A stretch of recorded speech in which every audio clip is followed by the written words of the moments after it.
మరి గతంలో కూడా నేను చాలాసార్లు పెనుగొండ కూడా వచ్చాను, చాలా కార్యక్రమాలు గోరట్లకు కూడా వచ్చాను, చాలా కార్యక్రమాలకు వచ్చాను. ఇక్కడికి వస్తే ఒక కొత్త ఎనర్జీ వస్తుంది. చంద్రబాబు నాయుడు గారు కూడా చెప్తా ఉంటారు, అనంతపురం తెలుగుదేశం పార్టీకి కంచుకోట అని చెప్పి చంద్రబాబు నాయుడు గారు ఎప్పుడు చెప్తా ఉంటారు. మళ్ళీ మనం కూడా ఐకమత్యంగా ముందుకు వెళ్లాల్సినటువంటి అవసరం ఉంది. ఇవాళ ప్రభుత్వ పరంగా చేయాల్సినటువంటి కార్యక్రమాలు చాలా ఉన్నాయి. మనందరికీ తెలుసు 5 సంవత్సరాలు ఈ రాష్ట్రంలో ఎంత దుర్మార్గమైనటువంటి కార్యక్రమాలు జరిగినాయో మనం చూసాం. ఇవాళ ఒక్కొక్కటి అన్ని అధిగమించుకుంటూ ముందుకు వస్తా ఉన్నాం. ఈ రాష్ట్రంలో అత్యంత భ్రష్టు పట్టించినటువంటి ఏదన్నా ఒక శాఖ ఉందంటే అది ఎక్సైజ్ శాఖ. 5 సంవత్సరాలు మొత్తం కూడా సర్వనాశనం చేశారు. జగన్మోహన్ రెడ్డి గారు ఏం చెప్పారు ఎన్నికల ముందు? నేను వస్తే సంపూర్ణ మద్యపాన నిషేధం అన్నాడు. అన్నాడా లేదా? చెప్పట్లే, అన్నారా లేదా? మద్యపాన నిషేధం చేశాడా?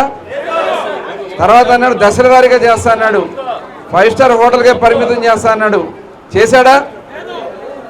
మరి ఎక్కడ చూసినా తన సొంత బ్రాండ్లు జే బ్రాండ్లు పెట్టి, ఆ జే బ్రాండ్లు కూడా సొంత గవర్నమెంట్ షాపులు పెట్టించి, ఆ గవర్నమెంట్ షాపులో ఆయనకు సంబంధించినటువంటి బ్రాండ్లు మాత్రమే అక్కడ అవైలబుల్గా చేసి ప్రజల ఆరోగ్యాన్ని దోచుకున్నాడు.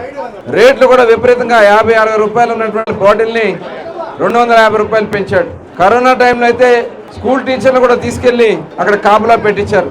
మరి అలా మొత్తం దోపిడీ చేసుకుని డిస్టరీస్ దగ్గర నుంచి ఎక్కడి నుంచి అయితే ప్రొడక్షన్ జరుగుతుందో అక్కడి నుంచి మొదలు పెట్టుకుని దోపిడీ చేసినటువంటి పరిస్థితి గత ప్రభుత్వంలో చూసాం. చంద్రబాబు నాయుడు గారు ప్రతిపక్షంగా ఉన్నప్పుడు ఖచ్చితంగా మనం వచ్చిన తర్వాత నాణ్యమైనటువంటి కార్యక్రమాలు చేస్తాం ఎక్సైజ్ డిపార్ట్మెంట్లో అని చెప్పారు.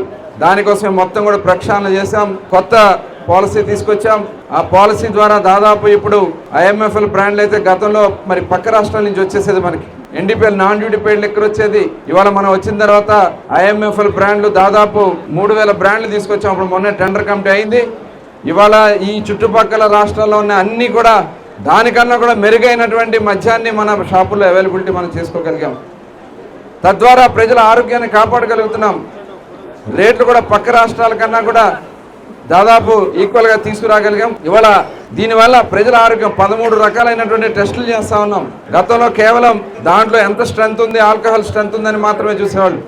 కానీ ఇప్పుడు మనం ప్రతిదీ కూడా 13 రకాలైనటువంటి టెస్టులు చేసి ప్రజల ఆరోగ్యాన్ని, అదేవిధంగా ప్రభుత్వానికి ఏదైతే గతంలో లీక్ అయ్యి ఆ జేబుల్లోకి వెళ్ళినటువంటి ఆదాయాన్ని వాళ్ళ రాష్ట్ర ప్రభుత్వాన్ని తీసుకురాగలిగాం.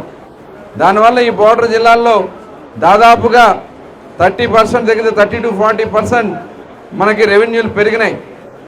ఇవాళ ఈ డిపో వల్ల ఖచ్చితంగా ఇక్కడ అన్ని బ్రాండ్లు అవైలబిలిటీ పెట్టడమే కాకుండా ఎంప్లాయ్మెంట్ కూడా దాదాపు 200 మందికి ఇక్కడ ఎంప్లాయ్మెంట్ కూడా వచ్చే అవకాశం ఉంది భవిష్యత్తులో. మరి దీన్ని టెక్నాలజీతో కూడుకున్నటువంటి కార్యక్రమాలను కూడా చేస్తాం. ఎందుకంటే ప్రతిదీ కూడా ట్రాక్ అండ్ ట్రేస్ సిస్టమ్ పెట్టి ఏ బాటిల్ ఏ డిస్టిలరీ నుంచి వచ్చింది, ఏ డిస్టిలరీ నుంచి వచ్చిన బాటిల్ ఈ డిపోకి వచ్చినాయి, ఈ డిపో నుంచి ఏ షాప్కి వెళ్తా ఉంది, ఏ షాప్ నుంచి ఎవరు కొనుక్కున్నారనేది మొత్తం వివరాలన్నీ కూడా బయటకు వస్తాయి.